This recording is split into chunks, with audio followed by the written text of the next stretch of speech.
हाँ चलिए। नमस्कार, मैं नीतेंद्र कुमार और आप देख रहे हैं समाचार टीवी। जिन व्यक्ति के आप देख रहे हैं ये कोई पहचानने का मुहताज नहीं है, जबकि सारा इस देश में अगर विजेता, आप बताइए लंका जीतने वाला कौन है, सीता को लाने वाला कौन है, सीता को खोजने वाला कौन है, राम सेतु बनाने वाला कौन है। लेकिन उसके बाद भी महिला है सीता जी, लेकिन मैं अपमान नहीं कर रहा हूं। वहां भी उन्होंने जब अपने राम के प्रति प्यार दिखाया तो वहां भी हनुमान को अपमान सहना पड़ा। जो कहा अपने उन्होंने राम को दिखाने के लिए एक माला दिया था, पढ़िएगा रामायण के अंदर कहा था कि तो राम को एक माला को दिखा देना, राम समझ जाएंगे कि उनकी पत्नी का एक एक मोती तोड़ने का राम हनुमान ने तोड़ने का काम किया। तो एक जवाब आपने सुना होगा रामायण के माध्यम से, तुलसी रामायण में और वाल्मीकि रामायण में दोनों में उल्लेख है। कहा कि तुम इतने बदतमीज और बदमाश हो। हनुमान ने कहा मैंने इतना सुंदर हार दिया, सोने का हीरे का हार दिया, तुमने तोड़ दिया।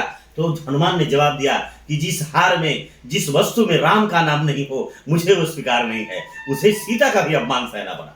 और राम के अपमान की अगर बात कहते हैं तो मैं आज भी कहता हूं, हमेशा दास बनाकर रखा, जैसे नौकर बना के रखा जाता है, वैसे जिंदगी जिया है हनुमान ने रामायण के किरदार में। आज वही किरदार निभा रहे चिराग पासवान जी। मुझसे ज्यादा मत बुलाइए, हम उम्मीद नहीं करते हैं, हम मालिक में विश्वास करते हैं, दास में नहीं, नौकर में नहीं। सर आपके कहने का मतलब है कि चिराग पासवान जी नौकर हैं?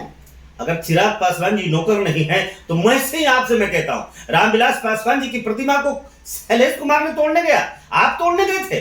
कौन गया था? जिसके बाप का मर्यादा को, जिस विवाह के सम्मान को, जिसके बाप को जिसने पैदा किया, रामविलास पासवान जी, सरदे रामविलास पासवान जी को मैं कह रहा हूं, जिनको हम बहुत इज्जत करते हैं, जिसके अस्माक को तोड़ा, जिनके आवास को निकाल दिया, जिससे बाहर निकाल दिया, आज भी अपने आप को उसी सरकार का, उसी प्रधानमंत्री का हनुमान कहते हैं। तो क्या दास नहीं समझो तो मालिक समझो।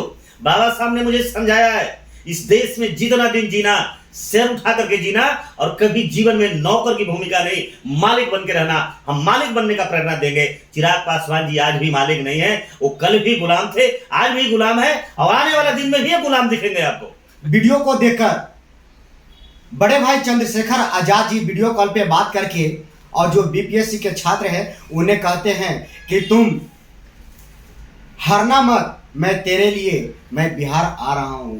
क्या कहना चाहते हैं सर? देखिए मैं तो साफ साफ कहना चाह रहा हूँ, लोकतंत्र का अभाव हो गया, लोकतंत्र का गला घोटा जा रहा है।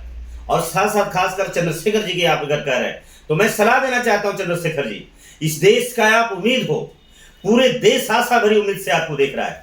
बहुत पहले ही चंद्रशेखर जी को जाकर ये आंदोलन का कमान थाम लेना चाहिए था। अगर देर हो रही है तो गलती हो रही है, क्योंकि आज पूरे देश जानता है बिहार परिवर्तन की धरती रही है। जयप्रकाश नारायण जी उसका मिसाल रहे हैं, 74 में इंदिरा शाही उसका मिसाल रहा है। तो आज भी मैं कह रहा हूं, अगर अभी भी मैं अपील करना चाहता हूं, माननीय सांसद महोदय जहां भी हो, अगर हमारी संदेश, हमारी आवाज अगर आप तक जा रही है तो मैं निवेदन करना चाहता हूं कि ये बड़ा देश बदलने का समय आ गया है। अब छात्रों पर जिस तरह से गोलियां चलाई गई है, लाठी मारा गया है, छात्रों को मार मार कर पीट कर हत्या किया गया है, पानी से औबारा पर मार मार के कपड़े निकाल कर निर्वस्त्र किया गया है, जिसका जितना भी निंदा किया जाए वो कम है। लेकिन एक बात मैं कहना चाहता हूं, इस सवाल तो चिराग पासवान जी से करिए आप।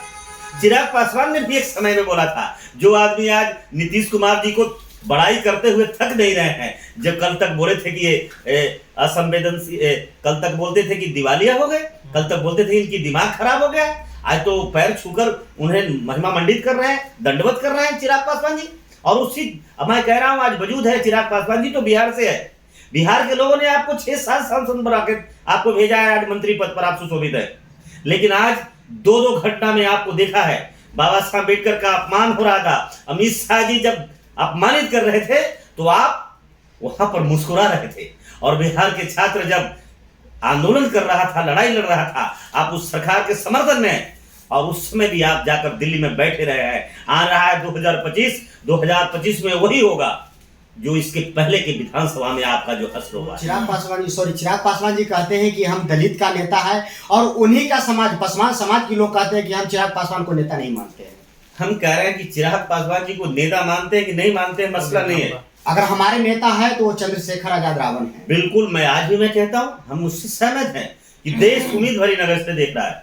चंद्रशेखर रावण जी के प्रति पूरे देश के लोगों का सम्मान है और विश्वास है उनके प्रति। मैं कह रहा हूं बहुत जल्द ही देश के युवाओं को अपने हाथ में लेकर के, आंदोलन को हाथ में लेकर के व्यवस्था परिवर्तन की लड़ाई शुरू कर देनी चाहिए।